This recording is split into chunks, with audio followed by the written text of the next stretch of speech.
In the frozen chaos of WWII, a single machine gun stood between a battalion and certain death. The MG-42, the fastest killing machine ever built, suddenly jammed during a German counterattack.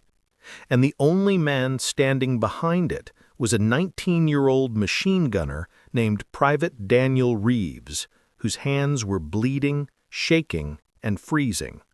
Because he knew one horrifying truth.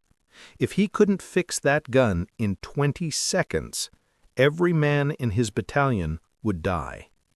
This is the story of the jammed gun that saved 312 lives. The gun that saved a battalion. Snowfall drifted across the ruined French farmhouse as dusk settled over the valley.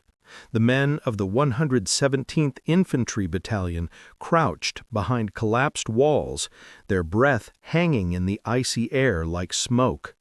They had fought for 36 hours without rest, pushing deeper into the enemy-held forest. Supplies were low, morale was breaking, and now as night crept closer, something even worse was coming. Private Daniel Reeves, the youngest machine gunner in the battalion, sat in the mud with his MG-42 resting across his knees. His gloves were stiff with frozen blood, some his, most from the men he'd dragged to safety. He had been awake for nearly 2 days, but his eyes were sharp, scanning the tree line. Sergeant Cole approached him, his face covered with soot. He asked, "You good, kid?" Daniel nodded. "As good as anyone can be out here, sir." They shared a look. Both knew the truth.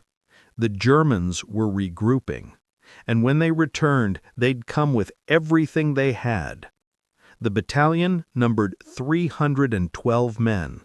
Low on ammo, isolated, no reinforcements, and only one machine gun with enough ammunition to hold a defensive line, Daniel's MG-42. As night fell, distant rumbling echoed from the forest like thunder beneath the ground. "Armored vehicles," Cole whispered. "They're coming." Men scrambled into positions. Rifles clicked. Mortars were readied. The freezing wind carried the metallic scent of fear. Daniel fed the belt into his gun, bracing the bipod on a broken stone wall. The MG-42 was known as Hitler's bawsaw for a reason. Able to fire 1,200 rounds per minute, it could rip through an entire platoon in seconds. Tonight, it was the battalion's only hope. At 7:14 p.m., the first German flare burst in the sky. White light washed over the valley. Then the forest erupted. Tanks roared forward. Infantry poured between the trees. Tracers ripped across the field like red-hot needles. "Fire!" Sergeant Cole shouted. Thunder exploded from every direction. Daniel squeezed the trigger of his MG-42, and the world turned into a storm of metal. His barrel glowed orange. Shell casings rained around him. The snow melted under the heat of the machine gun. German soldiers fell in waves. The MG-42 screamed with its signature ripping sound, drowning out everything else. For 10 relentless minutes, Daniel's gun kept the enemy pinned. And then, click. The gun stopped. Daniel's heart froze. He pulled the trigger again. Nothing. "Reloading?" Cole yelled. "No," Daniel shouted back. "It's jammed." A jammed MG-42 was a death sentence. To fix it, Daniel had to disassemble the upper receiver, clear the bolt, and reassemble, all while under fire. He had 20 seconds. Any longer, and the Germans would break through. Bullets cracked into the wall beside him. Shards of brick sliced across his cheek. The enemy was advancing hard, screaming in German. Daniel ripped off his gloves. His fingers burned from the cold. He popped open the top cover, yanking the belt free. The bolt was stuck deep. He slammed his palm against it. Nothing. "Daniel, hurry!" Cole's voice broke with desperation. Daniel forced his trembling fingers into the chamber, pulling back as tracers hissed overhead. His heartbeat matched the ticking in his head. 16 seconds left. The Germans were only 100 yards away now. Their shadows stretched across the snow like phantoms. One of the men shouted and fired a Panzerfaust. The blast shook the earth behind Daniel. 10 seconds. He grit his teeth, grabbed the bolt with both hands, and yanked. It tore free, slicing his palm open. Blood spilled onto the gun. He slammed the bolt back into place. 6 seconds. He fed the belt again, pushing it forward with his thumbs. His hands were shaking violently. 3 seconds. The Germans were crossing the fence line. Dozens of them. Daniel slammed the top cover closed. Cole screamed. Daniel pulled the trigger.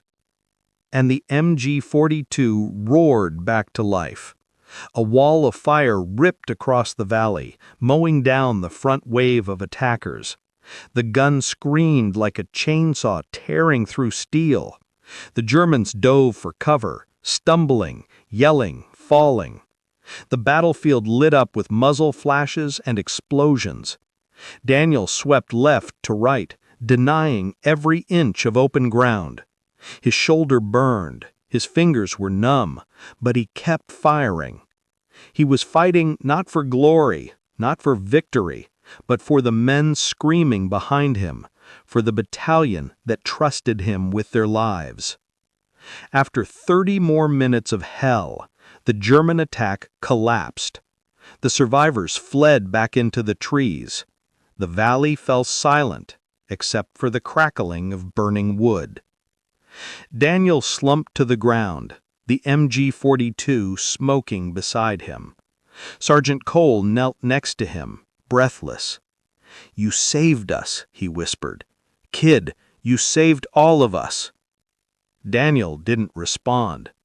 His hands were still shaking, from cold, from fear, from the knowledge that 20 seconds decided whether 312 men lived or died. At dawn, reinforcements finally arrived. They counted the bodies. They found the broken German lines. They saw the bullet-shredded fence where the enemy had nearly broken through. But most of all, they saw Daniel Reeves, 19 years old, exhausted, frostbitten, sitting beside the MG-42 he had rebuilt under fire. It would later be said that one jammed gun saved a battalion, but those who were there knew the truth. It wasn't the gun. It was the boy behind it, the boy who refused to let his brothers die.